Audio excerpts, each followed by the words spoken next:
Então, vamos contextualizar. O Castilho é um dos melhores repórteres da história do jornalismo esportivo em Fórmula 1.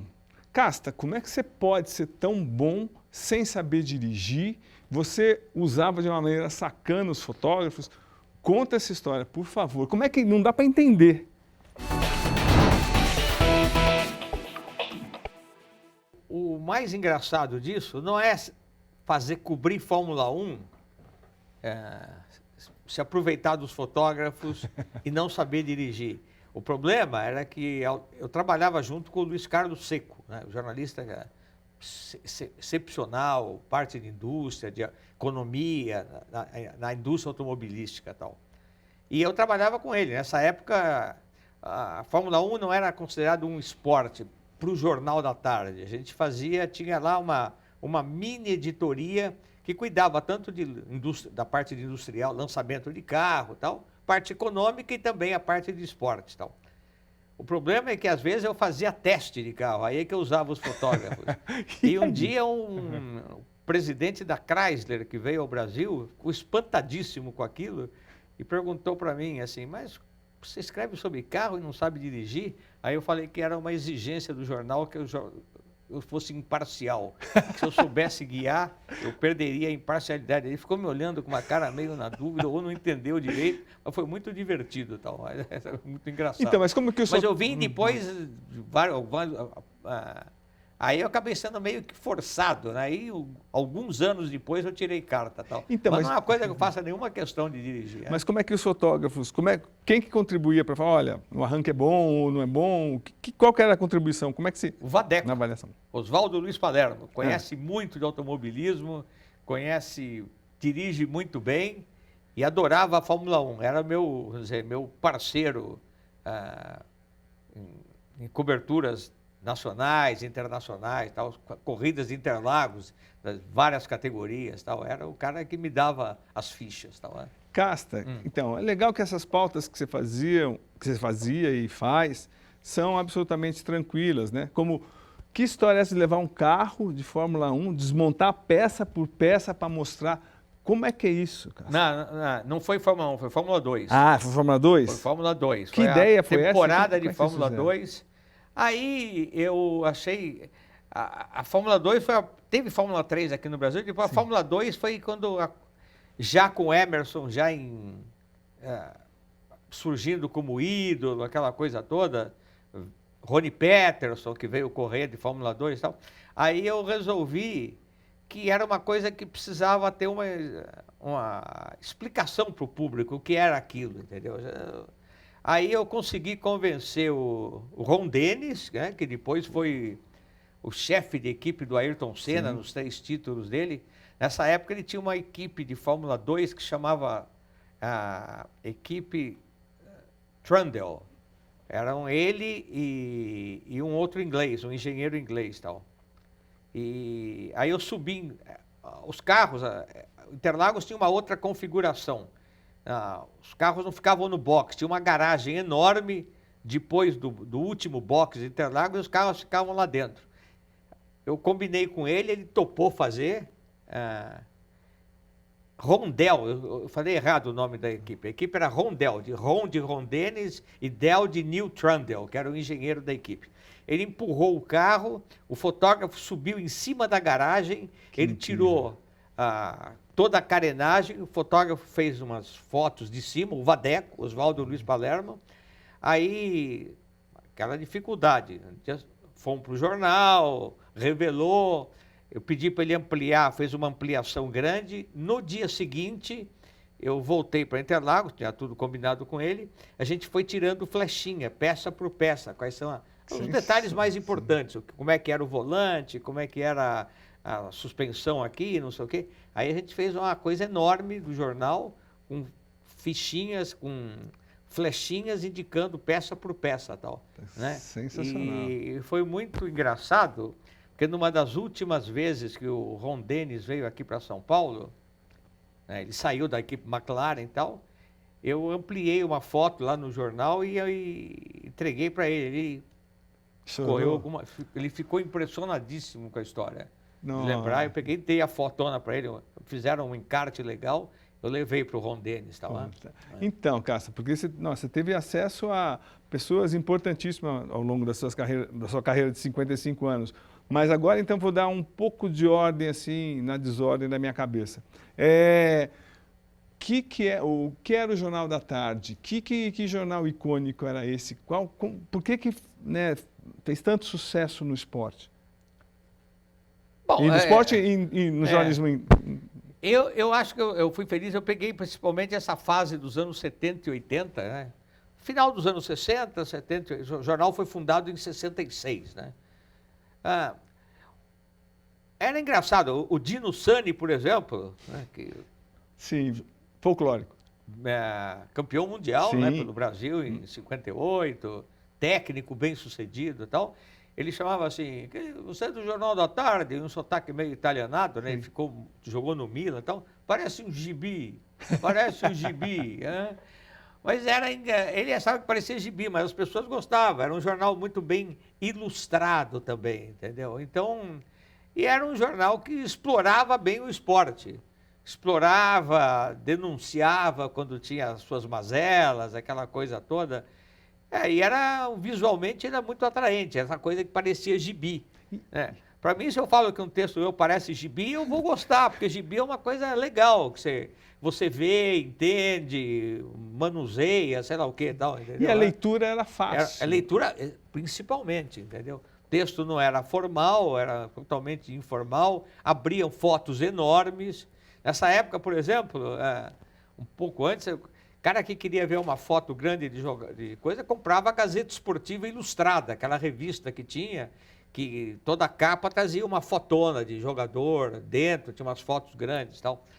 Senão os jornais convencionais traziam fotinha de lance de jogo, tal, mas nada de abrir uma foto de 8 colunas com o Pelé antes dele marcar o 1000º gol, dele ficar lá pulando para o fotógrafo, entendeu? Então... Jepe Maia.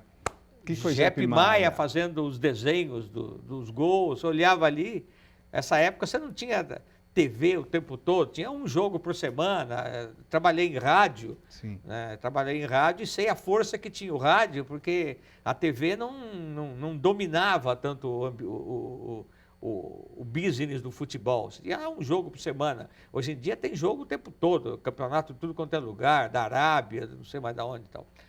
Então...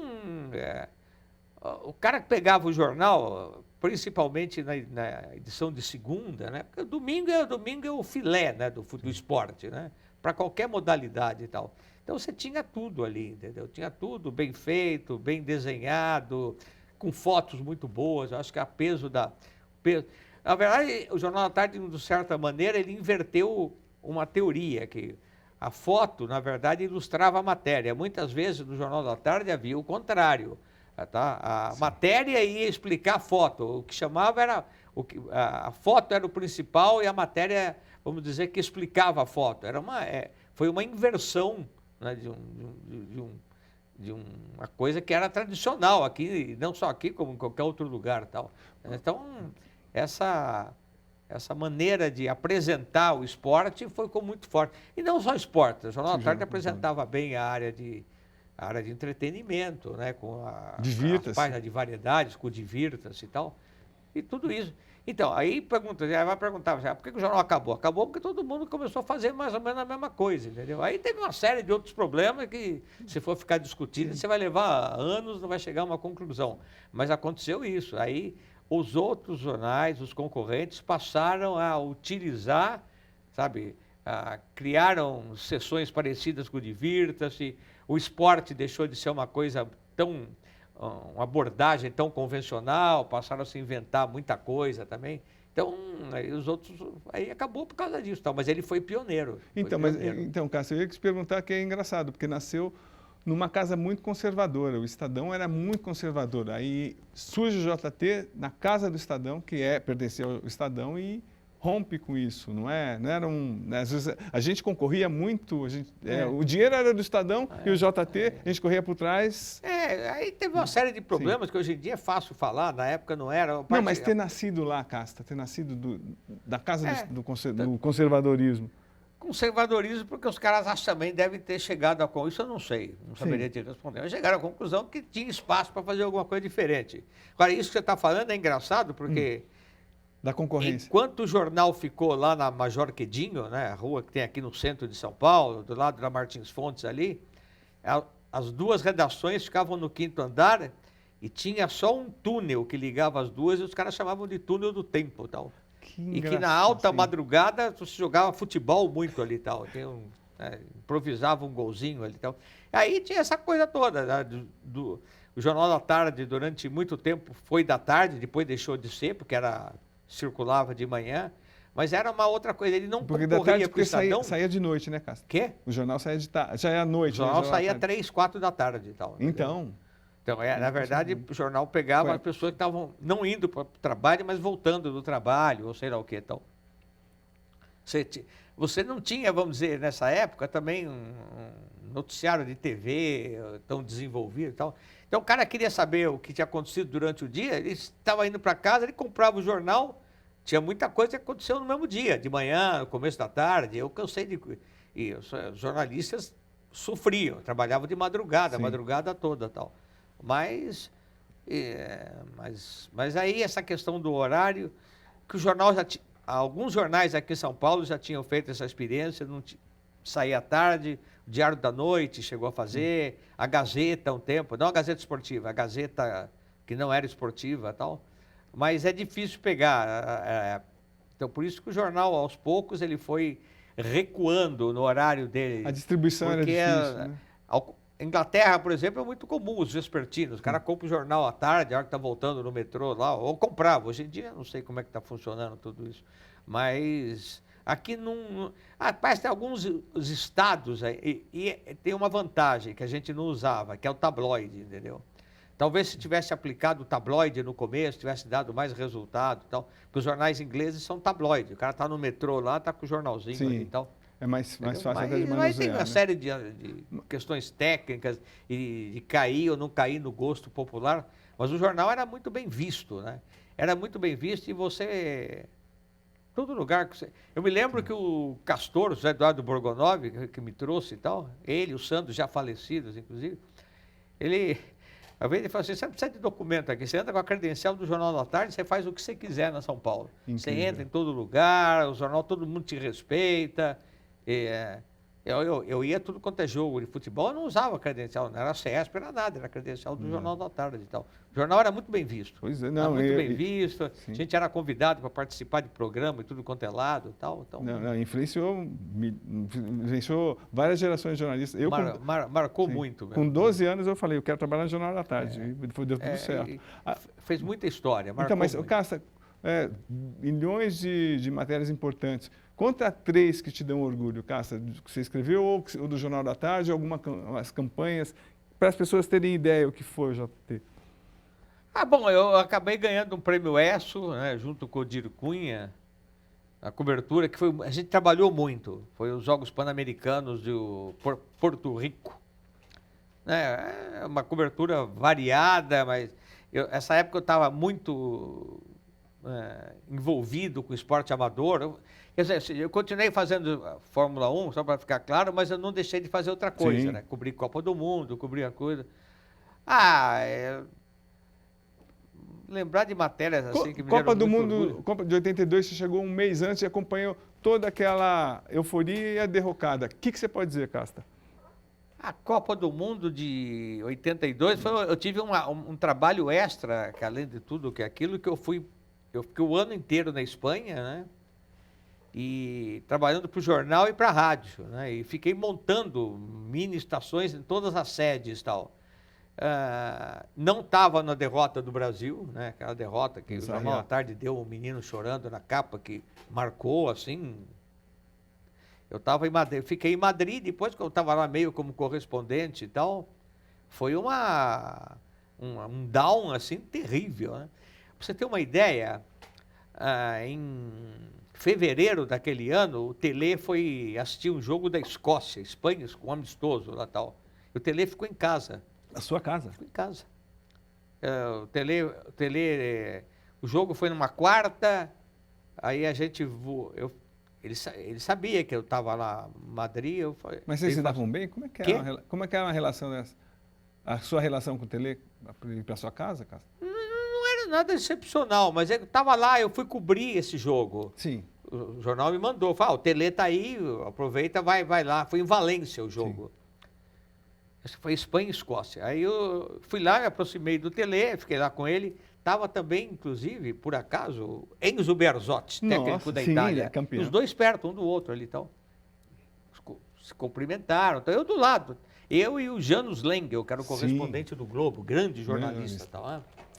E aí o Tele falou assim, eu vou para Madrid e tal, não sei o quê. Eu convidei, falei, você vai fazer o quê? Não, eu vou passar o dia lá porque à noite eu volto para o Brasil. Eu falei, se quiser ficar em casa, vamos em casa. Aí a gente foi, ele dormiu em casa, aí no dia seguinte a gente foi almoçar, ele me pagou um almoço, pagou um almoço e tal. E aí ele comentou comigo assim, falou, para você ter assim, a festa, acho que do título vai ser aqui, não sei o que. Tal. Ele falava? Ele falou. Ele tinha plena convicção? Ele tinha plena convicção que ia ser campeão mundial. Por que, Casta? Ele falou pelo nível dos adversários ou pela seleção que ele tinha na mão, você lembra? 40 anos, né? Quase, Sim. Não lembro. Mas eu achei que ele tinha a noção perfeita de que ia ganhar a Copa. Do potencial que ele tinha na mão, alguma coisa dessa tal. Ele tocou, a festa vai ser aqui, vai ser não sei o que tal. Ia ser em Madrid? Madrid. Ia ser em Madrid a festa. Porque a final foi em sim, Madrid. Foi em Madrid, né? A final sim. foi em Madrid. Tal. Não, então, porque as pessoas precisam entender bem que o Castilho é irresistível. Você começa a conversar com o Castilho e você acaba na casa dele. Aí ficou em casa. Ele não só ficou em casa, como foi engraçado, porque antes de ir para o aeroporto, ele entrou de casa pelo telefone no Globo Esportivo, que era o programa que o Osmar... Sim. Que o Osmar ainda brincou, o Castilho tá te tratando bem, tá não sei o que tal, estava em casa lá, tal. Grande figura o Tele, grande figura. Que impressão que você tem dele? Você acha que a gente faz jus ao treinador que ele foi? Ou porque ele ficou restrito aos títulos mundiais pelo São Paulo?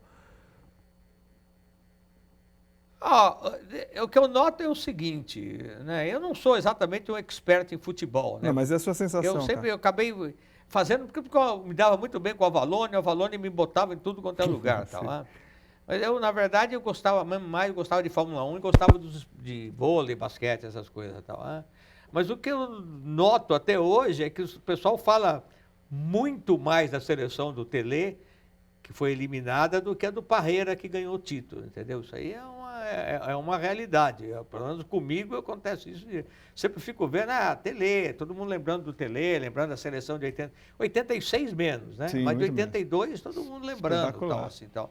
Agora, foi uma judiação, E onde você estava e como é que foi a reação, Casta? Eu não estava nesse jogo. Não, eu sei que você não estava, mas onde você estava e como é que foi a reação onde você estava? Eu estava no centro de imprensa e ninguém estava acreditando direito no que estava acontecendo. Os italianos fazendo uma festa do diabo e o resto, todo mundo se ouvia nego balando a cabeça. Não tinha muito brasileiro lá, os brasileiros estavam todos lá em Barcelona, entendeu? Festa mesmo ali na sala de imprensa, eu só via dos italianos que também estavam surpresos. Porque a Itália estava fazendo uma campanha péssima. Sim. Tinha empatado, acho que todos os jogos da primeira fase e tal. Então, os caras não estavam acreditando no que tinha acontecido, entendeu? Então, uma bagunça desgraçada no centro de imprensa e tal. Mas o resto do pessoal vendo aquilo de maneira cética e tal. E os caras acabaram ganhando o título, entendeu? Então, né? Mas é que você vai pensar bem... Essa que é a grande vantagem do futebol. Né? Ele é imprevisível. Não tem mais nenhuma outra. Fórmula 1 não é, basquete não é, vôlei não é. Imprevisibilidade assim é só o futebol. Né? Não, e também as rádios. A rádio é imprevisível também. Como é que um jornalista sensacional, mas de voz de taquara rachada, entra na equipe do Osmar Santos? A taquara rachada, quem falou foi você. Como é que foi isso, Casta? Conta, explica, por favor. O ano, contextualiza, Casta. Não, eu vou contextualizando, foi em 77, o Osmar saiu da PAN, foi para a Globo. Ele estava lá no auge, né? Estava no auge. No auge do auge. Ótimo chefe, ótimo profissional, cara fantástico. Aí ele resolveu... Eu conhecia o Osmar assim, mais ou menos, em estádio, assim, não muita relação, mas... Ele quis formar uma equipe que não tivesse o que ele chamava de vícios do rádio. vamos pegar gente diferente, não sei o quê. Levou o Scatamáquia, que era do Jornal da Tarde, para chefiar e tal. E me convidou. Eu falei, eu posso tentar, eu nunca trabalhei e tal. Eu fui. Agora, aí que você falou de Taquara Rachada, é que foi um negócio engraçado. Aí a gente fez A gente cobriu uns 2 jogos só como teste, não foi para o ar. Né? Gravamos para ficar analisando, precisa melhorar isso, precisa melhorar aquilo e tal. Aí aconteceu que, logo depois do primeiro teste, teve uma equipe técnica, mais não sei quem, que eu não fiquei sabendo direito, para não criar constrangimento, chamaram o Osmar para uma reunião e falaram assim, tudo bem, Henrique Guilherme, tal, não sei quem, tal, toda a equipe toda, Carmona, o Jorge de Souza, uma seleção, cara. Carlos Aimar e tal. Agora, ele falou assim, alguém falou que os caras não quiseram me contar, eu também não quis, porque não achava que era maldade, entendeu? Esse Castilho não dá, ele pode ser muito bom, ele pode conhecer muito de esporte, mas com a latinha não dá, não sei o quê. Cria alguma outra função para ele na equipe, ele falando não dá. Aí o Osmar falou assim na reunião, é muito esquisito, é muito diferente. A voz? Muito diferente. Então é ele que eu quero, então fica. Então, porque você virou garotinho surpresa. Garotinho surpresa. Porque eu aparecia em lugares, inusitados, vamos dizer, impensáveis dentro do esporte. Até dentro de banheiro de mulher eu entrei. Pode contar, por favor, Castro, as histórias que você acha não vi nada. Não, as histórias interessantes. Mas eu achei que ia ser engraçado. Eu entrei no banheiro da mulher e o Osmar ficou louco a hora que eu falei onde eu estava, no ar. Eu falei, garotinho, surpresa, onde você está? Eu falei, estou dentro do banheiro feminino, Osmar, né? Fez um... mas daí eu fui achando coisa. Achei um padre torcendo. Eu vivia achando coisas esquisitas. Na época eu não sei... se você tivesse... Aí o que aconteceu o quê? Aí eu fui me relacionando com gente de torcida organizada, aquela coisa toda, e os caras ficavam me indicando gente, entendeu? Tá lá não sei quem, tá lá não sei quem. E isso aí era legal, enriquecia. Tanto que depois outras rádios vieram fazer. Então, as rádios vieram fazer. Castilho... Mas eu achava muita coisa. Se você tivesse um pouco de sensibilidade, você descobria gente esquisita, gente famosa. Fui lá, ficava andando por lá, tal, entendeu? Estrangeiro que estava lá assistindo o jogo, botava o cara falando inglês no rádio, entendeu? Mas, Cássio, para você mostrar a força do Osmar Santos, como é que foi a final de 77? Então, a final de 77, quando o Corinthians quebrou o tabu lá de 23 anos, 26 anos sem ganhar o título, em cima da Ponte Preta, eu fiquei hoje em dia fala-se, na época também, que o Morumbi recebeu 140 mil pessoas. Isso era o número que passou para a história. Não sei se é verdade, se não é tal.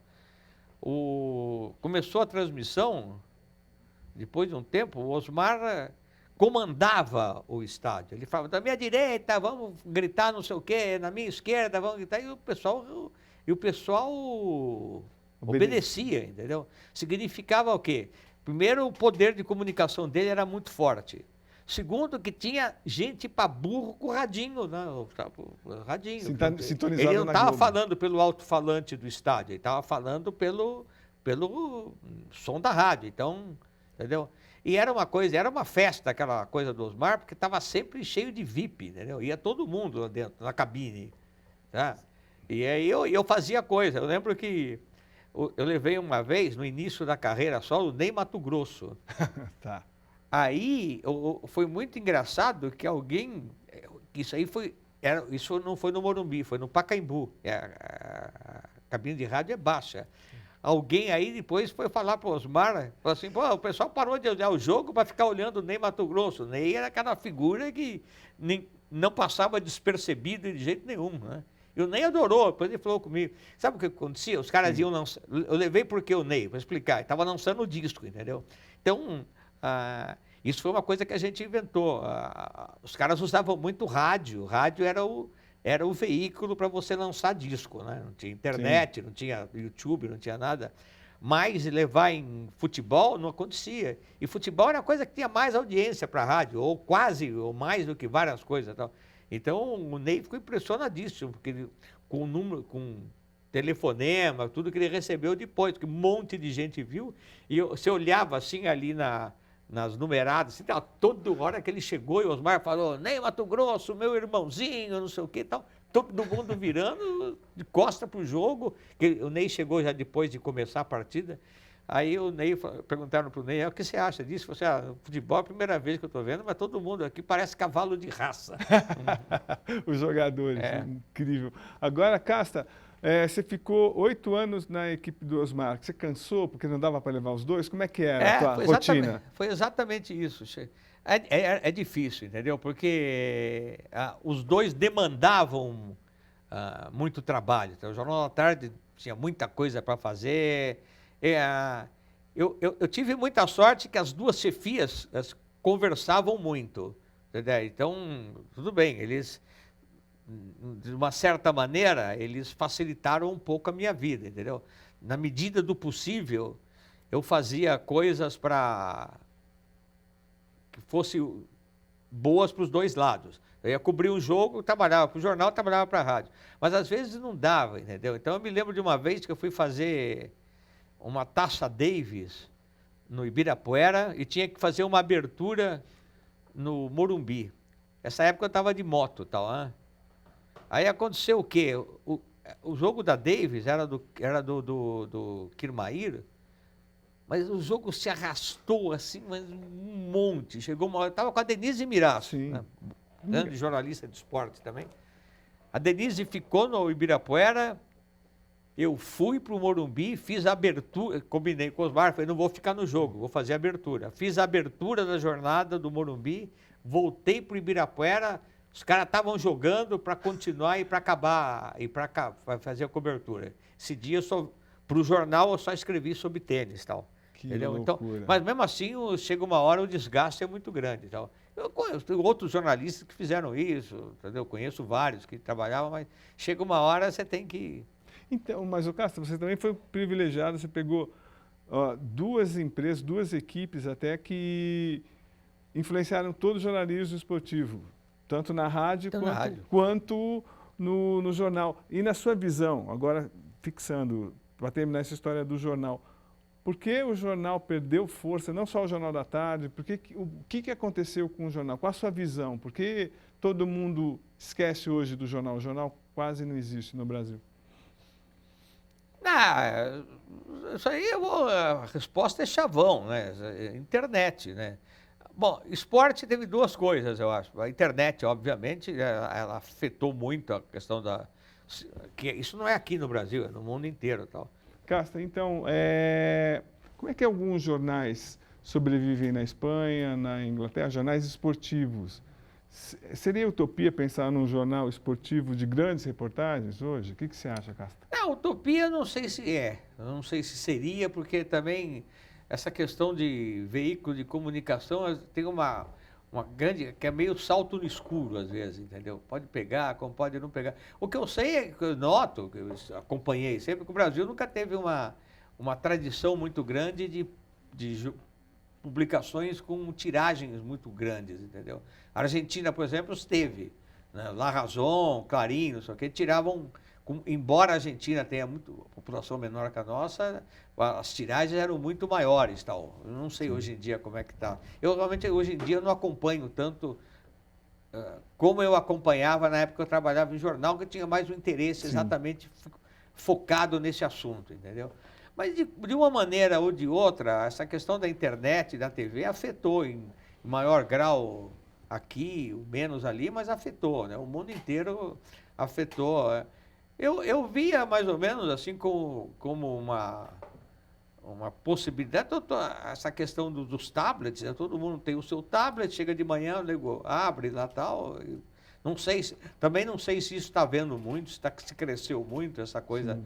O que eu leio é que eu não sei, que eu não pesquiso, mas fico lendo é que o celular é que virou assim, o grande fonte de informação da população, né? Algumas coisas são boas, outras são ruins. O tal do TikTok, por exemplo, que é um fenômeno. Eu sei que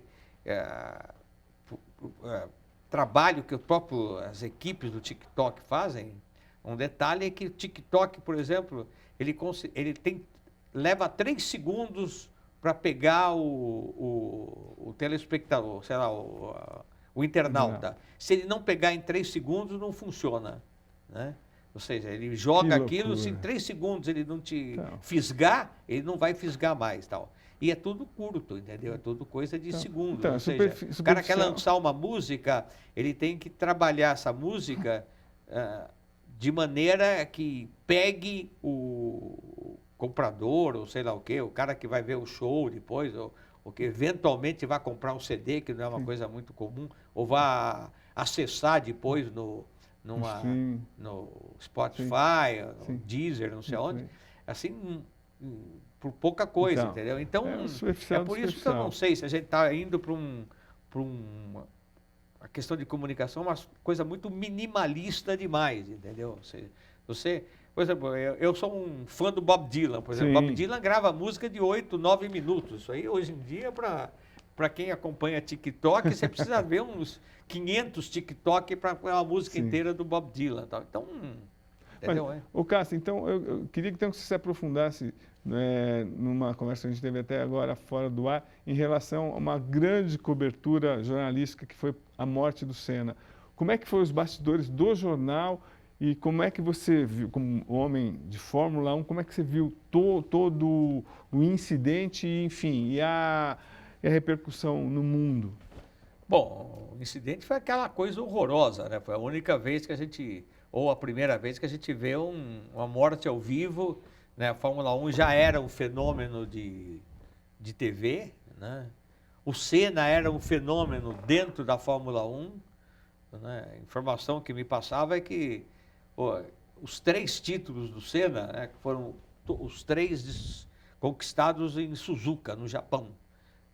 Horário desconfortável, vamos dizer, aqui no Brasil. É coisa 2 da manhã, 2, 3 da manhã.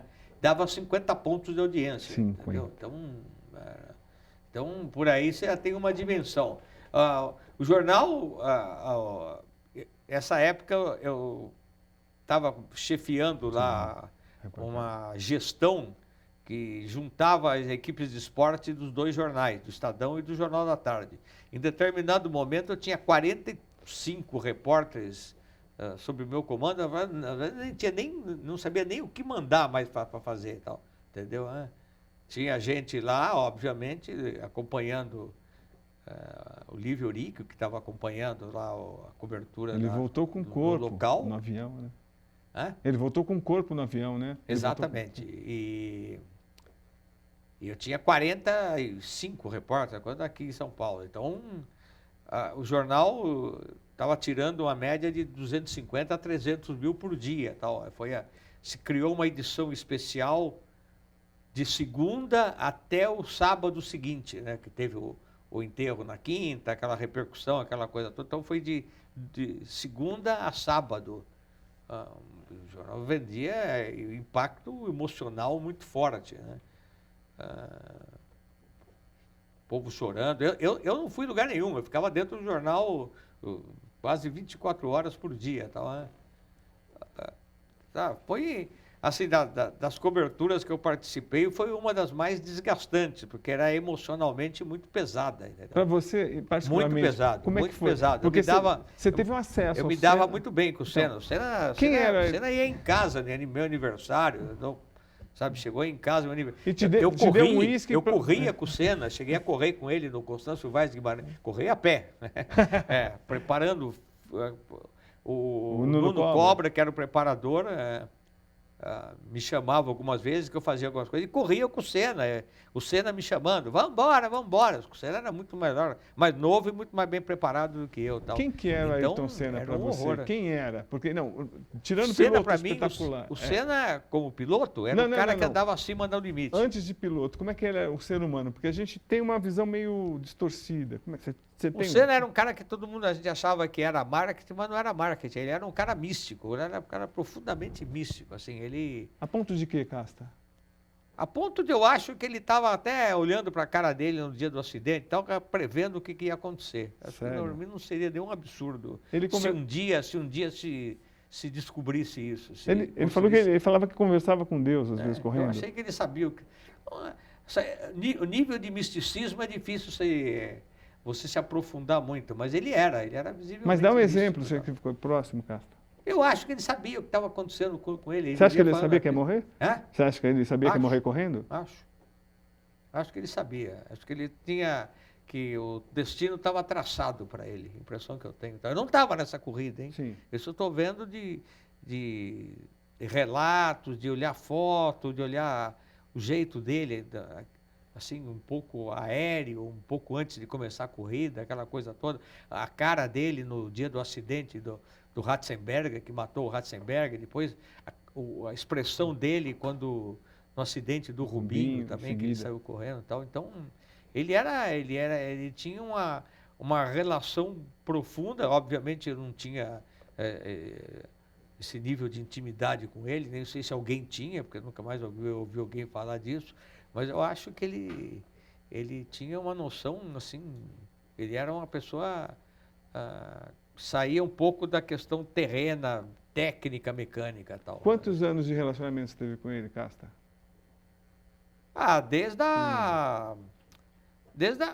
O Senna tinha uma relação boa, não é só comigo, era com o jornal, entendeu? Ele voltava da Inglaterra, na época da Fórmula 3, ele trazia foto, essa época a coisa era diferente. Vinha lá, dava entrevista, trazia foto. No jornal, tal, ele ia para o jornal. Depois comigo bastante, porque a gente, sabe, me dava carona, eu ia a algum evento dele, ele me levava lá para o jornal, aquela bola, história, não era o fotógrafo, mas era o Senna, me levava lá para Marginal, lá onde ficava a redação do Estadão e tal. Depois, tanto que eu continuei, depois o Senna morreu, o irmão dele se aproximou bastante de mim, andou me levando para algumas corridas de Le Mans, porque ele tinha lá a Audi, estava envolvido com a Audi e tal, o Léo, que eu voltei a encontrar depois de vários anos agora na Fórmula 1 esse ano aqui em São Paulo, com a Viviane também, entendeu? Viviane andou conversando comigo sobre o projeto logo depois, quando ela começou a trabalhar esse Instituto Ayrton Senna, que é uma coisa muito bem feita, uma coisa que envolve muita educação, essa coisa toda. Então eu tinha uma relação boa com ele, com a família, com todo mundo. Então. Aquela coisa que você não vai gostar de falar, mas quem era Ayrton Senna como piloto? Não, Ayrton Senna como piloto, eu acho que foi o piloto que andou, o único piloto da Fórmula 1 que andava acima do limite. Acima do limite. Você botar todo mundo, vai botar o Verstappen hoje, o Hamilton, o Schumacher, né, o Senna, tal, o Senna andava acima do limite. Tanto que o Senna, depois, de vez em quando, ele batia. Sim. Batia porque o cara que anda acima do limite vai acontecer qualquer coisa. Mas quando ele não batia, ele ganhava com uma diferença enorme dos outros. Entendeu? Então, essa que é a verdade e tal. O Senna andava acima do limite. Era um cara que ele não se contava em andar no limite. Quanto é a sua teoria que você acha sobre a morte do Senna? O que aconteceu? Ele mexeu no carro, não mexeu? Porque falam tantas histórias, Cássio. Qual é a sua visão? Histórias, eu prefiro ficar com o básico. Tal. Qual que é? Ele entrou no carro, quebrou a barra de direção. Não acho que tenha sido... acho que teve coisa de cansaço de material, que é uma coisa que os técnicos realmente reconhecem que existe. Não sei se isso poderia ter sido evitado, se poderia ter sido testado de uma outra maneira. E foi aquela fatalidade da barra entrar no capacete dele, tal, no viseira e tal. Então, eu não elocubro muito o que aconteceu. Eu acho que basicamente foi isso. Tal. E muita gente diz também que ele estava, como você diz, andando acima do limite, sempre andou, mas com a presença do Schumacher também, que ele tinha entrado na escuderia, que o Senna achou que fosse ser uma coisa e foi outra. Foi isso? O que você pode contextualizar, Cássio? Ele estava sob ele não estava sob pressão, ele se pressionava muito, entendeu? Porque o Senna explica o que acontecia na época, Cássio. Porque o Senna, ele era um cara obcecado com vitória. Tal, né? Mas nessa temporada, especialmente... Essa temporada estava no começo, né? Estava no início. Então, tal, mas o Schumacher já era uma super ameaça. O Schumacher já era uma ameaça. Ele já estava no começo da E o carro temporada. não estava bom do Senna mesmo?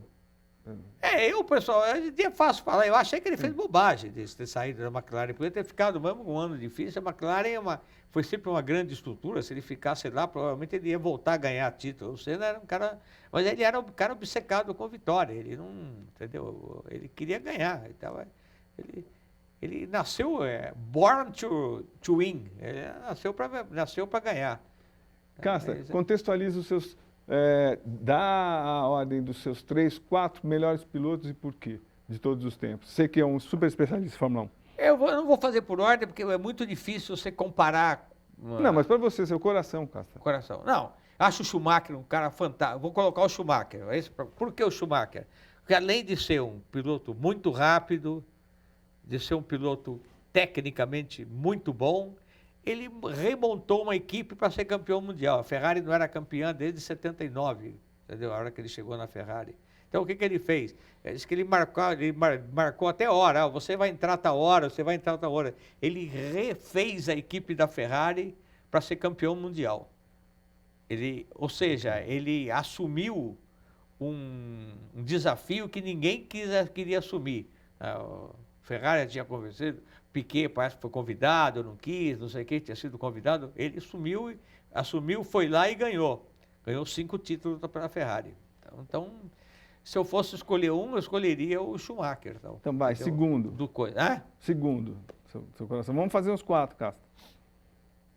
O Senna, porque andava acima do limite, não dúvida nenhuma. Um exemplo, Casta, quando a gente lembra que ele andou com um carro sem marcha, o que ele fez? Aqui no Brasil. Então, não, mas o que chama, de 91. Das corridas mais extraordinárias dele, qual que chama a atenção? Aquela da Inglaterra, que ele deu a volta, considerada a volta na chuva mais rápida de todo mundo, foi ultrapassando todo mundo, andava na chuva como ninguém, entendeu? Eu colocaria o Senna em segundo. Acho que o Senna, essa coisa dele... O Senna certamente teria conquistado mais títulos mundiais se não tivesse morrido. Não sei se chegaria a 7. Pô, o Hamilton, né? O Hamilton é uma coisa... O Hamilton ainda enfrentando uma situação desconfortável, né? Um piloto negro, tendo que se marcar, né? Tendo que ter uma presença para se afirmar dentro do universo e tal. Depois o Hamilton mudou a Fórmula 1. Né? Do que, Casta? Mudou nessa questão. Obrigou todo mundo a ir lá defender negro, defender gay, entendeu? Ou seja, essa coisa do Black Lives Matter, todo mundo se ajoelhando ali. Mas e tal, tecnicamente, qual é que ele ganhou tanto título assim? É um título que ele é muito bom. No que, cara? Ele é muito bom. Ele domina o carro como ninguém. Ele tem um domínio do carro que é um absurdo. Um domínio da corrida, e um domínio do carro e um domínio das circunstâncias da corrida. Entendeu? Ele sabe, ele tem uma noção perfeita do timing de corrida, tal. Entendeu? Ele é muito equilibrado, tal. O número de acidentes dele é muito pequeno. Ele marca. Esses últimos 2 anos eu não conto que ele estava com um carro que era bem deficiente. Né? E desse ano, principalmente, o carro dele tanto que ele falou que quer esquecer que esse carro existiu na vida dele e tal. Mas o timing dele para a corrida é absurdo. Casta, a corrida inesquecível para você, que teve mais prazer você assistindo? Eu tive várias corridas. Essa do Senna de 91 aqui em Interlagos foi excepcional. Mas para mim, a corrida que marcou, vamos dizer, a conquista da Fórmula 1 no Brasil foi a vitória do Zé Carlos Passe. Foi a vitória do Zé Carlos Passe. 75 era ainda, vamos dizer, a terceira corrida oficial aqui no Brasil, né? 72 teve, mas não era uma corrida oficial, era só para homologar o autódromo. E a garra do público, assim, a alegria de carregando o Emerson em segundo e o José Carlos Passe em primeiro ali pro pódio, eu falei, nossa, a corrida Fórmula 1 chegou para ficar, não vai ser uma coisa por algum tempo, vem porque o público estava enlouquecido, assim, os dois. 2 brasileiros no pódio ali, entendeu? Então, ali eu cheguei e falei, aquilo vai Isso aqui vai vingar. Vai E, vingar Cássio, de uma vez. Né? quem que era o Zé Carlos Passe? Como piloto, como pessoa, e a morte dele prematura também. A morte dele, eu nem estava no Brasil. Tá. Aliás, me chamaram, tentaram me achar para identificar o corpo. Pra você ter uma Jura? ideia. Porque como Sim. assim? Cássio? Ah, Explica, por favor. quem que foi que... Algum assessor, alguém da família, tal, alguém me pediu que eu ligasse para ir lá. Para ir para coisa tal. Eu não estava em Não, casa. mas explica o que Eu aconteceu, estava que na as pessoas não Inglaterra. sabem. Explica o que aconteceu com o Passe, que as pessoas não vão saber. José Carlos Paz foi o piloto, ganhou uma única corrida na carreira, exatamente aqui no Brasil, em 75. Em 77, ele, mais um piloto, piloto de avião, mais um piloto de automobilismo chamado Marivaldo Fernandes, estavam voltando num jatinho na região de Mairiporã, pegaram uma tempestade, alguma coisa, o avião caiu, avião pequeno e tal, e os três morreram ali e tal. Era um cara que, para mim, é a coisa mais tranquila de falar do Passe, é porque o Gordon Murray, que é um projetista, que depois fez sucesso, principalmente com o Piquet, os títulos do Piquet, ele tinha uma ligação muito forte com o Piquet na preparação dos carros da Brabham. Essa parceria dele com o Piquet praticamente asseguraram os 2 títulos do Piquet, né? Os 2 primeiros títulos dele. O terceiro não, porque ele já estava na Williams. E o Gordon Murray falou para o Bernie Eccleston, quando o Bernie contratou o Moco, falou assim, tudo que eu conheço, esse cara vai ser campeão mundial. Se o Gordon Murray, que é um cara que conhece muito, falou isso, ninguém poderia desdizer o que ele falou. A diferença do Moco, que o Moco não era, ao contrário do Emerson e do Piquet, um cara muito ligado em máquina, muito voltado para a preparação do carro. Ele era um cara muito rápido, ele queria sentar e acelerar, entendeu? E o negócio dele era acelerar carro, não era acertar carro. E o Bernie tinha certeza absoluta, e o Gordon Murray também, que ele ia acabar sendo campeão mundial. Era um puta de boa gente, super boa gente. Eu tive uma passagem engraçada com ele. A gente estava na Inglaterra e ele foi fazer um teste com um carro em Silverstone. E ele me convidou para ir no avião dele, que ele estava aprendendo a voar. E foi junto o Paulo Gomes, Sim. piloto da Stock e tal. Aí o professor de pilotagem dele, pilotagem de avião, não de carro, que é um ex-piloto chamado Clive Santo, que fez a cabeça de vários pilotos para aprender a dirigir, aprender a pilotar avião e tal. Aí o que aconteceu? A gente tá voando, saiu de Londres, tá voando, aí o Paulão, ou não sei quem, olhou assim e falou assim, tá vazando alguma coisa no avião. Tanto que estava aberta a coisa do combustível. Eu falei, agora o que vai acontecer? Como eu sou um sujeito mais ou menos controlado, eu falei, vamos esperar. Aí na hora o Clive Santo tomou lá, o Moco estava aprendendo, ficou sozinho, ele que era piloto mesmo, levou o carro, levou o avião com toda a segurança de volta para o aeroporto, que era um aeroporto secundário lá de Londres, reabasteceu e foi embora de novo. Então. São coisas que hoje em dia dificilmente aconteceria, mas foi engraçado. E, tá? Casta, O Passe estava impassível, como se não tivesse acontecido nada. Então, você que é carismático, você sempre se aproxima demais desses personagens. Conta da tua relação do Emerson e quem era o piloto Emerson, por favor, Emerson Fittipaldi. O que ele fez para o automobilismo brasileiro? Bom, o Emerson foi quem, na verdade, abriu as portas para todo mundo, né? Eu acho que se o Emerson não tivesse vencido a primeira corrida, depois conquistado o título dele, dificilmente acho que a Fórmula 1 chegaria com tanta força ao Brasil. Dificilmente a gente teria Piquet, teria Senna. Então, o Emerson era um cara, assim como o Alain Prost e tal, de uma outra linhagem, entendeu? Não eram pilotos excepcionalmente velozes, mas excepcionalmente técnicos, tal. Tanto que o Emerson, você tem 6 pole positions na carreira, não é nada perto do que os caras têm hoje. Mas ganhou 14 corridas, ou seja, ele aproveitou as poles e ganhou mais, entendeu? Constante. Então, ele ganhou 14 corridas. E a tua relação com ele? É o terceiro maior vencedor, né? Não é? O Piquet e o Senna tem mais, ele tem 14 e tal. Mas qual é a tua relação com ele? Era bem Foi próxima. sempre muito intensa, porque primeiro, o primeiro motivo é que quando ele estava correndo lá de Fórmula 3, aquela coisa toda na Fórmula 2, também na Europa, ele ligava para o jornal todo domingo, ou para mim ou para o Luiz Carlos Seco.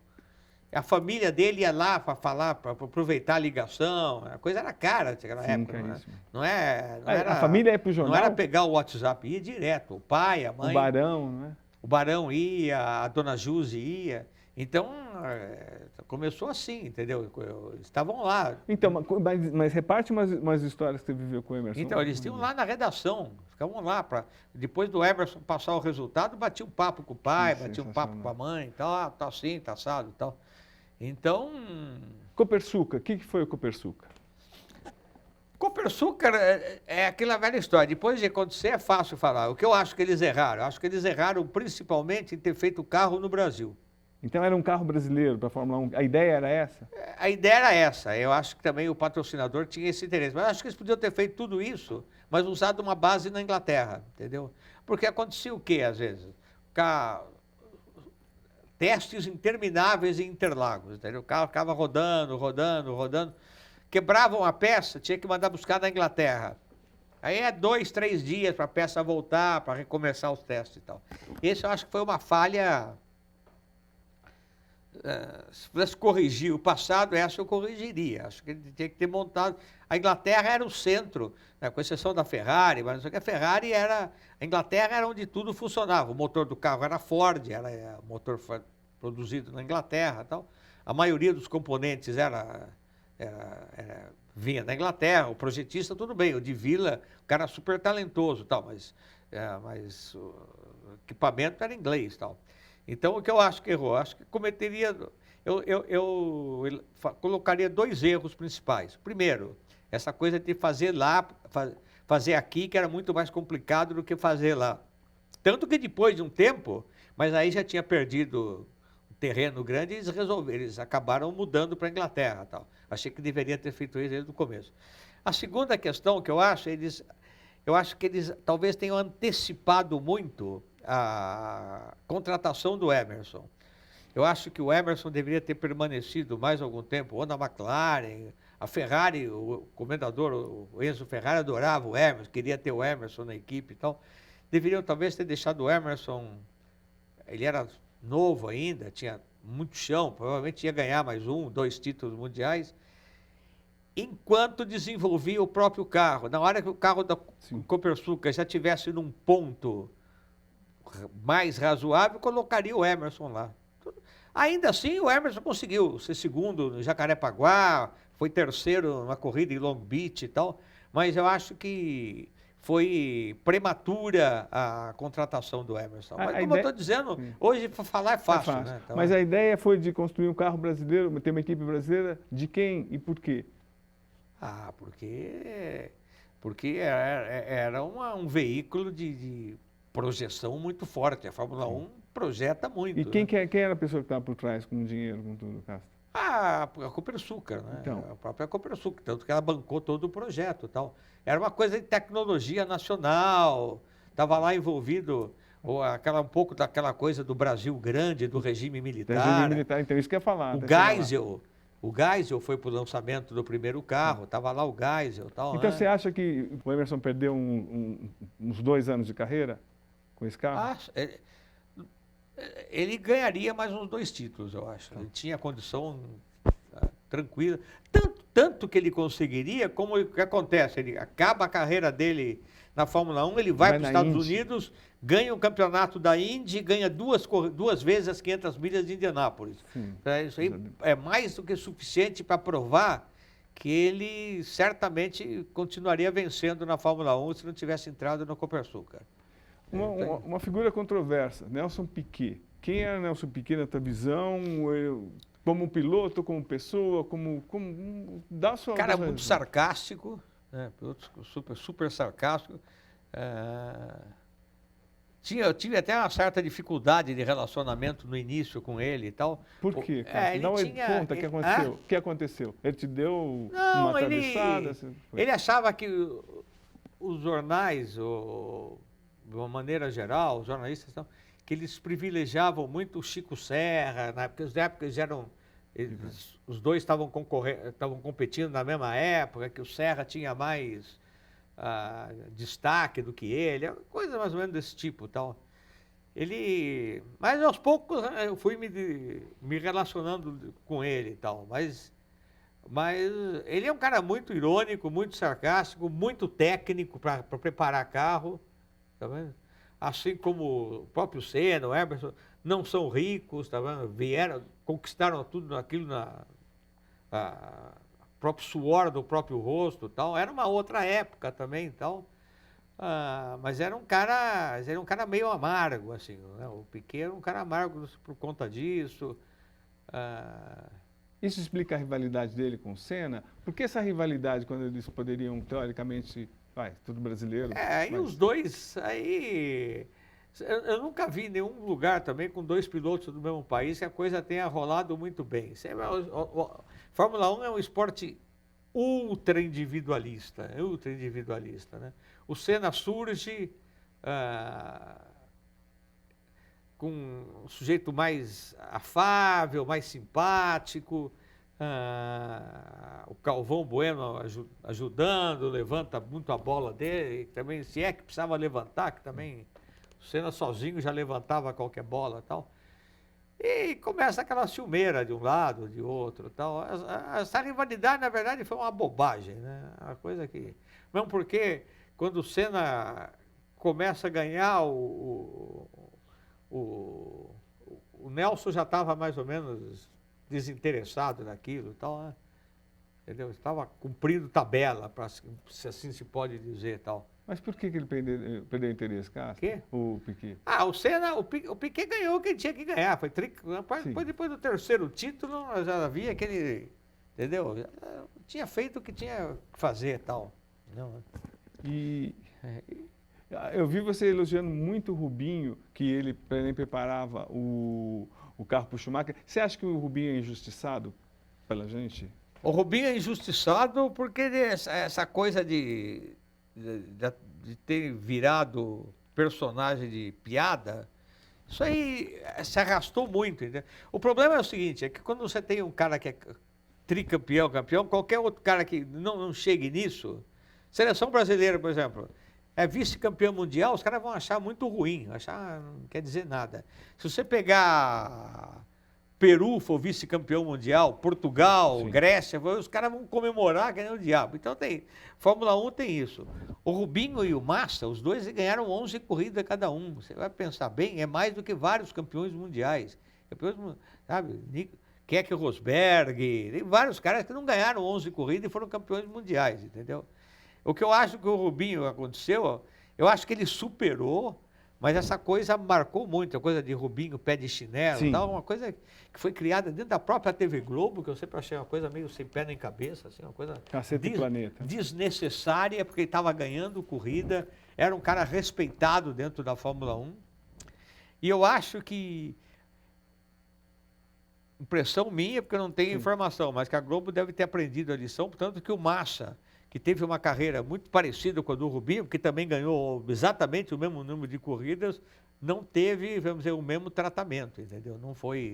Não virou piada, não virou uma coisa assim para, entendeu? Então, eu acho isso, não acho que ele tenha sido injustiçado, mas acho que ele sofreu uma campanha essa coisa de virar piada, que aqui no Brasil às vezes é uma marca meio indelével, fica com a coisa... E que foi ruim, entendeu? Acho que ele se superou, aí ele acaba, entendeu? Hoje em dia ele corre na Stock, já ganhou campeonato na Stock, ganha corrida na Stock. Ele se considera um cara já hoje em dia bem resolvido, mas eu acho que isso o magoou bastante durante algum tempo. Tal. Ele está fazendo a coisa dele, os caras chamando ele de pé de chinelo. Né? E Castilho, assim, quem não é muito aficionado à Fórmula 1 ficou muito decepcionado com hoje sim, hoje não. qual é a tua visão quando ele deixa o Schumacher passar bem perto de terminar o GP? Não, você está dizendo do Rubinho? É, Rubinho. Na corrida da Áustria. Sim, Então, sim. isso aí É o jogo de equipe. E aconteceu com o Massa em relação ao Alonso também. Então. Eu acho... O que eu acho é o seguinte, isso é uma coisa que... aí você vai falar, com o Senna e com o Piquet não aconteceria. É possível que não aconteceria, porque a época era outra. Tal. Hoje em dia, as equipes já têm uma mão muito pesada, sabe? E a gente não fica sabendo, porque é uma coisa sigilosa, mas há detalhes que são contratuais, entendeu? Eu não tenho a menor dúvida de que tanto o Rubinho como o Massa tiveram que respeitar isso em relação a cláusulas contratuais, entendeu? Isso é uma coisa complicada, as equipes hoje em dia, elas exigem um controle, elas querem ter um controle absoluto.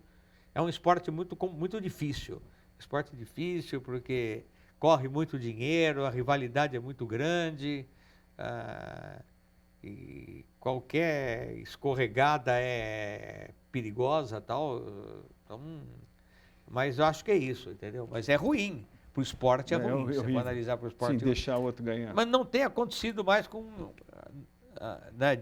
eu acho que isso acabou sendo criticado de tal maneira que as equipes hoje em dia, eu tenho notado que elas estão liberando muito mais as disputas internas. Tal, né? Obviamente que chega num determinado ponto do campeonato, o primeiro. Há um consenso que é normal o cara que está... com chance de ganhar o campeonato, seja favorecido, mas não durante um decorrer de uma temporada inteira, entendeu? Porque isso afeta a credibilidade do esporte. Mas eu tenho notado que as equipes estão liberando mais a disputa interna, o que é uma coisa boa. Então, E, Casta, quem foi o Massa como piloto, que visão que você tem? E o Massa merece essa história de brigar pelo título mundial? Até que ponto isso aí é bom, é ruim, é uma exposição da Fórmula 1, do próprio Massa? O que você acha, Casta? O Massa, a carreira dele e do Rubinho são muito parecidas, né? O Massa fez... Os dois tiveram o mesmo problema, pegaram o Schumacher como companheiro, que é uma situação complicada. O Schumacher foi o cara que fez, que eu comecei com você, o cara que montou a Ferrari. E é claro que ele montou a Ferrari pensando também nele mesmo, entendeu? Então, dificilmente ele abriria espaço para outra pessoa. Eu acho que é um direito dele de brigar. Eu acho que essa corrida foi realmente uma coisa muito delicada, mas eu acho que se passou muito tempo, entendeu? Então, porque... Eu acho que viola qualquer norma interna de você alterar uma coisa que aconteceu há 15 anos atrás. Tal, entendeu? Acho que está no direito dele, ele em algum momento ele passou a refletir sobre isso e se sentiu que foi lesado, então ele faz, mas eu acho isso, entendeu? Eu acho que passou muito tempo, né? 15 anos, o que ele vai fazer com 15 anos? Castilho, você que é super especialista nisso. Algumas equipes mandavam, você tem certeza ou não tem certeza que algumas equipes mandavam um piloto bater no outro para prejudicar, para acabar um campeonato, para tirar a chance de um? Ao longo dos anos ou não? Então, isso é uma coisa muito perigosa. Pois é, então, é o que... Essa história é uma história emblemática. E depois daí também mais alguém ia fazer qualquer coisa parecida. Entendeu? Então, porque foi muito assintoso na época. Pois nunca mais, eu nunca soube de mais nada, nem antes nem depois. Tal.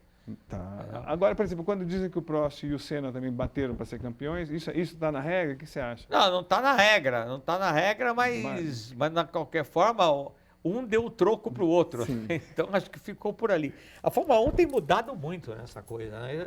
A gente está remetendo tudo, e ela muda a cada ano, entendeu? Muda a cada ano. Então, isso aí se remete a um passado mesmo, a briga do Senna com o Prost e tal. Mas não é, obviamente que não é. Hoje em dia, isso aí seria visto certamente de outra maneira. Sim, deslealdade. Mas você tem problemas, entendeu? Às vezes acontece.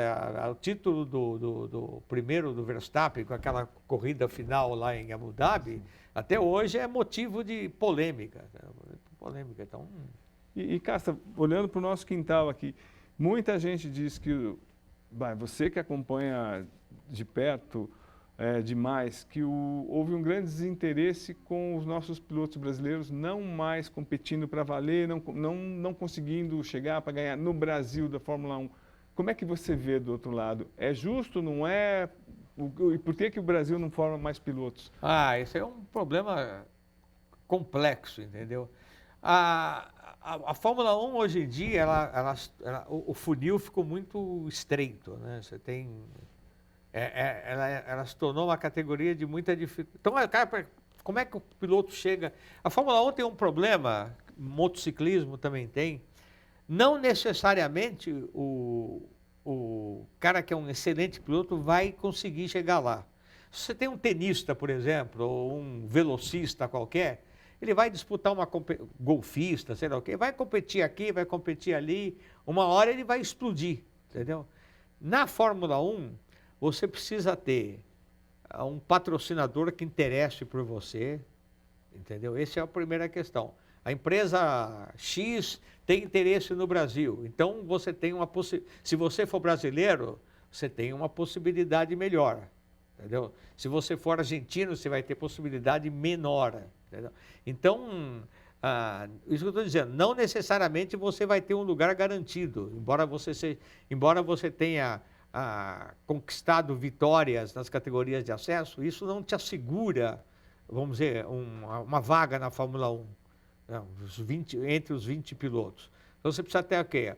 Precisa ter um patrocinador que te interesse, você precisa, obviamente, ou pagar, né, ou ter um patrocinador que, além de te interessar, te banque no começo da carreira, um ou outro que, se o cara seja um fenômeno, vai conseguir entrar sem ter um suporte financeiro do patrocinador.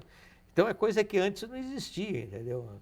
Você ia lá, fazia alguns testes, os caras, quem pensava que eram muito boas, te dava uma oportunidade e tal. Então, o caminho hoje é um caminho muito mais duro, entendeu? Então, você tem o quê? Você tem o último campeonato brasileiro foi em 2017. Né? Então, de lá para cá, a gente não teve mais ninguém.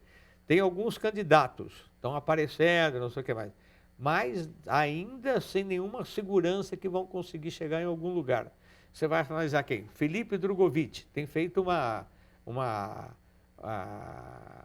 os testes muito bem feitos pela equipe da Aston Martin, conseguiu ser o segundo mais rápido em Abu Dhabi, quando o primeiro treino livre foi todo ele feito, a maioria por pilotos que são pilotos de teste e tal, ele foi o segundo. Mas o que? Ele corre numa equipe que tem o Alonso e o outro cara é o filho do dono da equipe. Ou seja, em tese, por exemplo, as possibilidades dele são mais ou menos restritas, entendeu? O que ele pode sonhar?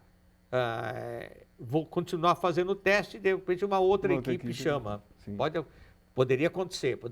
Ele poderia ter ido para a Williams, no lugar do Logan Sargent, que é o piloto americano da Williams, e que esse ano foi o primeiro colocado em destruição de carro. O cara que deu mais...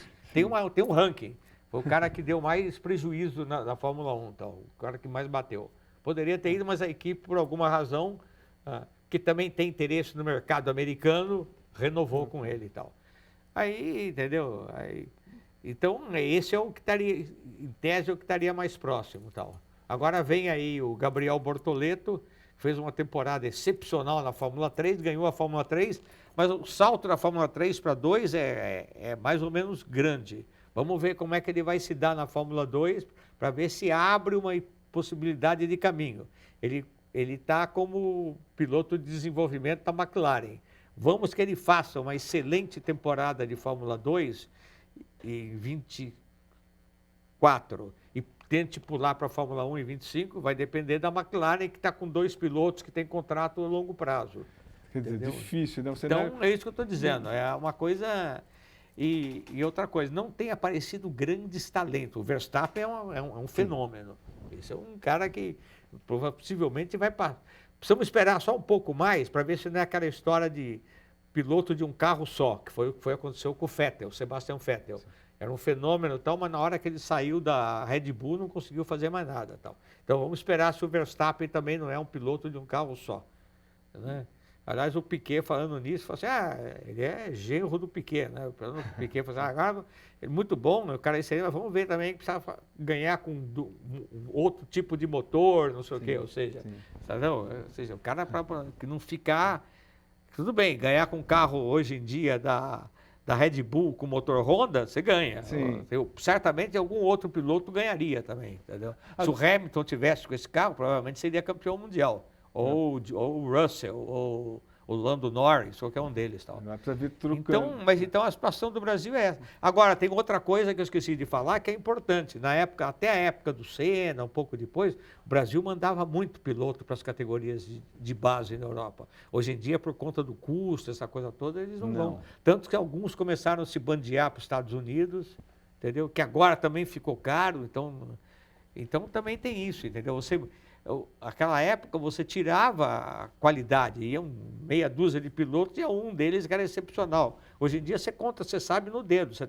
Vai ter ano que vem, você vai ter 2 pilotos na Fórmula 2, vai ter o Bortoleto e vai ter o Enzo Fittipaldi que vai correr pela 3ª vez, entendeu? E é só. Aí realmente, como se disse, o funil está você está tirando, para você tirar alguém que para ganhar é difícil. Não é? E Casta, isso também afeta, por exemplo, no calendário da Fórmula 1, porque teve, você sabe mil vezes melhor do que eu, mas houve anos que o Brasil até decidiu o título, agora não mais. Isso pesa, não pesa? O quê? Tipo, a fato de não ter pilotos brasileiros ganhando? Para o campeonato? Não, para o calendário. Não. Então, o Brasil, não, teoricamente... Tem vários países que tem Fórmula 1 há muito tempo e nunca teve nem piloto. A Hungria, mas não sei. Abu Dhabi. Então, como é que decidem, então, o calendário, por exemplo? Eles sentam... Tá bom o GP do Brasil ser nessa época? Seria melhor? Então o GP do Brasil, na verdade, até 2003, ele abria o campeonato, né? Ou era a primeira, ou era a segunda. Era mais interessante ou não? Não, mas aí a questão não era essa. A questão foi quem pediu para mudar isso foi a então prefeita, Marta Suplicy. Sério? A questão é o seguinte, para você não pode licitar a obra de um ano para o outro. Então você tinha que fazer o quê? Você tinha que licitar as obras de reforma, de acerto da pista em janeiro, e era muito pouco tempo para chegar em fevereiro e março. Mal dava tempo de você fazer as coisas correndo. Então ela solicitou que jogasse para o final, que aí dá tempo de você licitar a obra que precisa, aquela coisa toda, tal. Aí eles acomodaram dessa maneira. Isso foi a partir de 2004. Essa coisa de ter ou não piloto brasileiro para a elaboração do calendário... Então, mas o que você acha? Tipo, se fosse no começo, seria melhor para a competição? Então, eu prefiro como é agora. Você prefere? Porque a gente teve umas...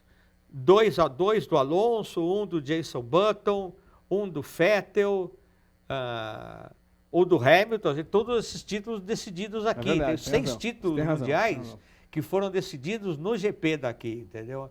Além do que, quando você vai... Tudo bem que você corre outro risco de o campeonato chegar decidido, tem acontecido também. Sim. Mas eu acho que essa possibilidade de decidir o título e já de ter o campeonato desenvolvido é mais interessante. No começo você não sabe nem o que vai acontecer. Tudo bem, o evento é um evento, é legal de uma maneira ou de outra, tal. Mas eu acho que para o final tem essa vantagem, entendeu? Você abre, o ano que vem, por exemplo, você vai ter 3 corridas depois do Brasil, né? Você vai ter Las Vegas, depois de Las Vegas vai para Brasil, né? O sprint final, Brasil, Las Vegas, Catar e Abu Dhabi. Então você vai ter 3 corridas depois do GP daqui de São Paulo de Fórmula 1. A grande possibilidade dele chegar aberto aqui, entendeu? Então, mas não teve um inchaço? Não tem GP demais, Casta? Ou não? O que você acha? Se está tendo corrida demais? Aí essa questão a Fórmula 1 é um esporte muito caro. Os caras, para bancar tudo isso, os caras têm que fazer dinheiro, entendeu? Então, vamos ver. O ano que vem, se não mudar nada, vai ser o recorde de corridas, né? 24. Né? Esse ano poderia ter tido 24, mas não teve porque a corrida de Imola teve que ser cancelada na última hora por causa da chuva, né? Choveu, inundou a região toda, e a China que ia depois na última hora pulou fora por causa da Covid.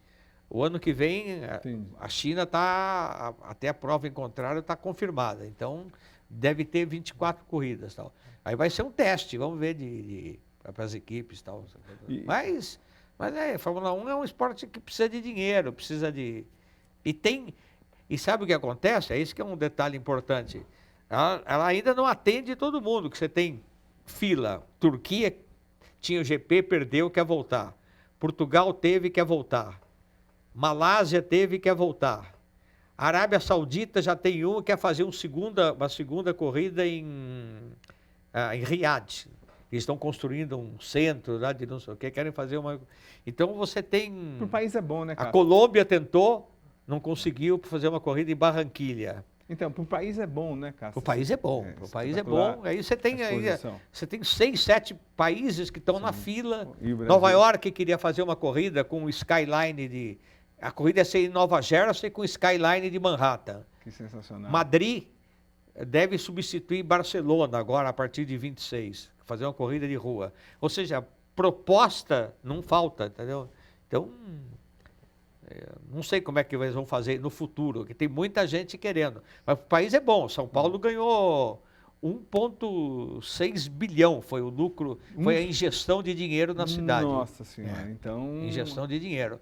Porque 70% da coisa vem de fora, vem da região, vem de outros estados, vem do exterior. Quantos jornalistas cobriram? Então entra um dinheiro bom para a cidade. Né? Quantos jornalistas cobriram? Você que é o diretor de jornalismo. 180, mais ou menos. 180, então, olha isso. E Casta, assim, o diretor... Sem contar fotógrafo, sem contar pessoal de TV, nada. Imprensa escrita, 180. Nossa, Porque a gente cuida principalmente de imprensa escrita. Né? Então, somando tudo, então, mais de 1.000 jornalistas. Mais uns 300 e lá vai pedra. Né? Ô, Casta, o diretor está gritando aqui, ele está pedindo, pelo amor de Deus, para você explicar qual a influência do Galvão Bueno na carreira do Senna. Porque o Flavinho veio aqui e ele disse que se não fosse o Galvão Bueno, tipo, talvez o mito Senna no Brasil não seria o que fosse. Não sei se... Qual a sua visão? Eu acho que o Galvão, ele teve uma importância. Vamos dizer, ele alimentou bem essas vitórias todas. Mas o Galvão tem um estilo que é assim dele, entendeu? Eu acho que o Senna seria o Senna com o Galvão, sem o Galvão, com o Osmar, sem o Osmar, sem qualquer um. Então, mas a amizade do Galvão com o Senna, tipo, eles tinham uma amizade grande. Não, refletia na transmissão, o que o Flavinho disse é que só ele era o herói, só ele que dirigia sem a quarta marcha.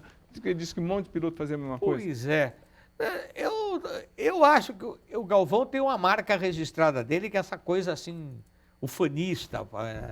Mas eu não acho que com o Senna tenha sido muito diferente do que ele já fez com a seleção brasileira, ou com outros com a época que ele narrava luta do Mike Tyson, essas coisas todas, entendeu? Eu acho que... Eu acho que ajudou, obviamente que ajudou. Ele ajudou o Neymar, falava coisa. Mas não acho que nem o Neymar, nem o Senna tenham dependido do Galvão para ser. Não, mas para a opinião pública. Então, mas acho que ele ajudou, não precisaria ser ele, qualquer um que fizesse o que ele fez ia ajudar muito. Aí você tem uma TV potente por trás, aquela coisa toda. Tal, a amizade dos dois também pesou. Também. A amizade do Galvão e do Senna também. Era bom falar, olha, meu amigo ganhou. Não? Eu acho isso. Eu não colocaria isso como uma coisa assim, muito decisiva. Acho que ajudou, mas, entendeu? Acho que se não tivesse, as coisas iam rolar do mesmo jeito. Ó. E Casta, que diferença você percebe agora que a Globo saiu da Fórmula 1 e foi para a Bandeirantes? A sua visão como aficionado e como... acho que a Band está fazendo um ótimo trabalho, entendeu? Sim. A Band está realmente... A Band foi muito esperta, porque ela está fazendo... Ela aproveitou bem o que eu considero, pelo menos, as falhas que a Globo estava cometendo, né? A Globo não abria a transmissão muito em cima, a Globo fechava muito em cima, desistiu, a partir de determinado momento não mostrava mais o pódio, sabe? Falava para a pessoa ir no G1, não sei onde, para acompanhar a cerimônia do pódio. Sabe? O cara que... o que que a Band faz? Ela abre a transmissão antes, pegou a equipe que era da Globo, que os caras são bons, Mariana Becker, o Regi, aquela coisa. Mariana Becker tem uma liberdade de trabalho ali enorme, ela é super bem recebida, bem relacionada, conhece bem. Então você fica vendo a Mariana ali fazendo as entrevistas dela, meia hora, 40 minutos antes da corrida, ouve todo mundo, sabe? Fala com um, fala com o chefe de equipe, fala com não sei o quê. Acabou a corrida, ficam lá, mostra o pódio, mostra as entrevistas todas, todos os treinos. Acabou as entrevistas, acabou a cerimônia do pódio, ela fica lá ainda na gradinha, esperando passar piloto para esclarecer uma coisa, outra e tal. Então eu vejo isso, pro entusiasta da Fórmula 1, mais do que satisfeito, tal, né? Então, Casta, a gente está caminhando, infelizmente, para mim eu ficava 5 horas com você. Tem aqui 3 últimas perguntas. Estão aqui falando tua relação com o Pelé. Como é que foi ao longo dos anos? A minha? Você teve uma proximidade em algumas ocasiões. Como é que era? Conta, Casta, que aconteceu algumas tinha histórias. bastante até. Então, quando eu entrei no jornal, o pessoal do jornal, eu era mais foca, o pessoal não tinha muita vontade de ir para Santos direto. Eu ia muito para Santos. Ia cobrir jogo do Santos. Tal. Sensacional. Então, eu cobri bastante jogo do Santos. O que você viu daquela época? O que te lembra, Casta? O que é? O que Pelé era? Quem era Pelé? Dentro do campo e fora, para você. Fora eu já não eu tive, não tanto, mas tive entrevistando ele, entendeu? O Pelé comigo foi sempre assim, gentilíssimo, nunca me recusou entrevista nenhuma. Eu cansei de ver, seu Gonzalo, eu vi o Pelé pelado várias vezes. Se alguém acha isso uma vantagem, tudo bem. Porque a gente, nessa época, entrava no vestiário, os caras estavam tomando banho. Pelé todo ensaboado, cheio de sabão lá tal. E a gente estava entrevistando o Pelé. Mas não era só eu, tinha mais jornalistas que faziam isso. Então, e que time, que Santos que era aquele, Casta? Que privilégio era uma aquele? coisa maravilhosa. Uma coisa... Eu peguei, eu estava lá o dia que o Pelé se despediu do futebol, lá contra a Ponte Preta, lá em 74, eu estava lá. Tal. Aí ele chorando ali, aí esse dia eu não consegui falar com ele e tal, mas pouca gente conseguiu falar que ele estava. E aí eu me dei muito bem com o Pepito, entendeu? Que era o assessor. Que era o assessorzão dele e tal, né? Eu não tive assim amizade, por exemplo, de sair com o Pelé, de coisa, mas assim, como jornalista. Então, minha relação com o Pelé foi sempre... E ele sempre me atendeu, me arrumou horário, entendeu? Eu sempre tive um ótimo entrosamento profissional com ele. Pessoal não, porque também não conheci nenhuma das mulheres dele, essa coisa toda, nunca conversei com a Rose, mas nem, então, nem com a Síria. Esse acesso que a gente não tem, a gente não consegue nem falar, nas entrevistas, por exemplo, Neymar, não dá para conversar, tem esse distanciamento. Como é que você vê, cara? Isso na Fórmula 1 acontecia muito. O Emerson me dava carona. Hoje em dia, para você conseguir falar com o Hamilton, é um inferno. Você tem que passar por PR dele, PR da equipe, não sei o que mais. O cara te cronometra, você tem... Na minha época eu entrava lá.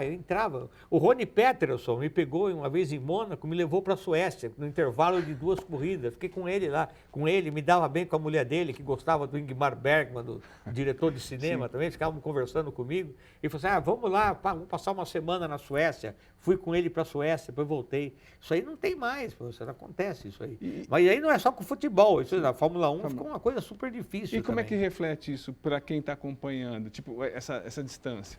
Para quem está acompanhando, eu não sei. Agora, para quem trabalha, é muito mais difícil. Então, porque agora, você também, com conversação, você consegue tirar muito menos coisa, entendeu? Então, fica meio distorcido. Porque é tudo mais ou menos controlado. Tá? Então, porque fica meio distorcido, porque você não sabe como a pessoa é de verdade. O Pelé, dos últimos anos, eu não sei como é que ficou. Eu falei com o Pelé, quando eu saí do jornal, eu não tive mais contato com o Pelé. Eu saí do jornal em 2006, tal. Não sei desses últimos anos dele, que ele continuava sendo assediado em todo lugar, entendeu? Então, aliás, sobre o Pelé, uma vez o Bernie Eccleston me contou que ele foi almoçar com o Pelé. O Bernie ficou impressionado, ele foi almoçar com o Pelé, agora, coisa assim de uns 10 anos atrás, talvez, mais ou menos. Foi almoçar com o Pelé num restaurante em Londres. Aí o restaurante que o Bernie frequenta, tá, eles entraram quietinhos, assim. De repente um olha assim, o outro começa a olhar na mesa, de repente todo mundo levanta e começa a bater palma, o restaurante. Aí senta, aí começa a aparecer um, aí quer primeiro para pedir autógrafo para ele, Eric Clapton. Então, Entendeu? Então, e a era uma representatividade. coisa o Bernie ficou impressionadíssimo. O Bernie não era um cara, vamos dizer, muito ligado em futebol e tal, ele sentiu bem como é que é, o que era ser Pelé, entendeu?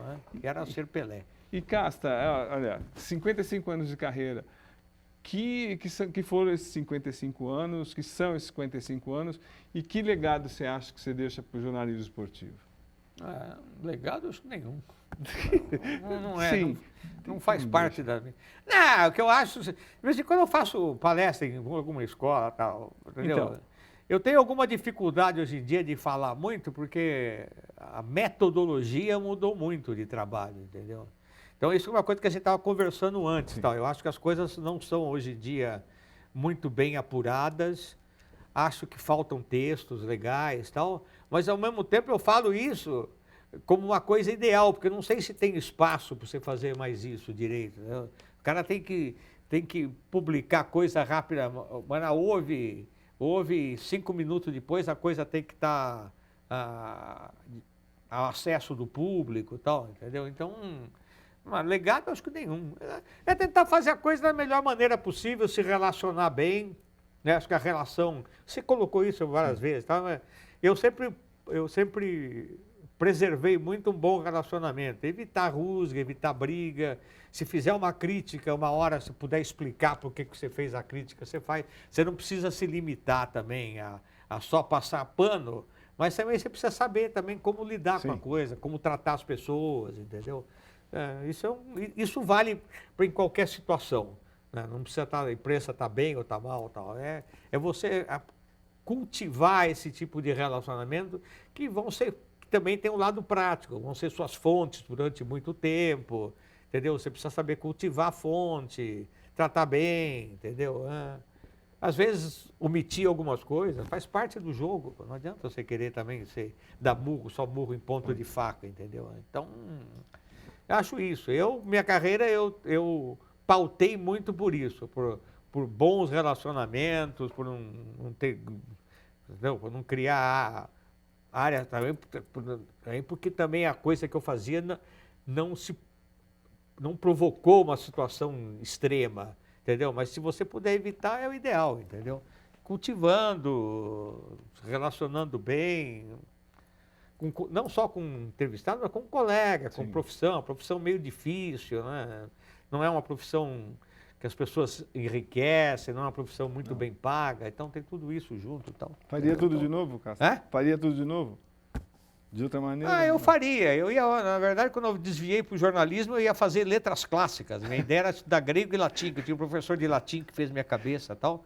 Mas eu faria assim, mas hoje em dia eu não sei se eu teria o mesmo prazer em trabalhar com TikTok, com essas coisas assim, não. Aí já tenho minhas dúvidas. Aí eu teria que pensar muito e tal. Mas como era antes, eu não tenho a menor dúvida que sim. Pô, Casta, só posso agradecer por ter tido tanta orientação sua e a carreira eu devo a você e eu quero agradecer aqui abertamente. Carreira você deve a você mesmo, não é a mim? Não, carreira você deve a você mesmo. Se não fosse aquela me mandada para o Corinthians... Aquele foi um detalhe, o outro te colocaria, mas carreira que construiu foi você. Então. Carreira foi você que construiu. Bom, você ouviu, né, mãe? Obrigado, acabamos.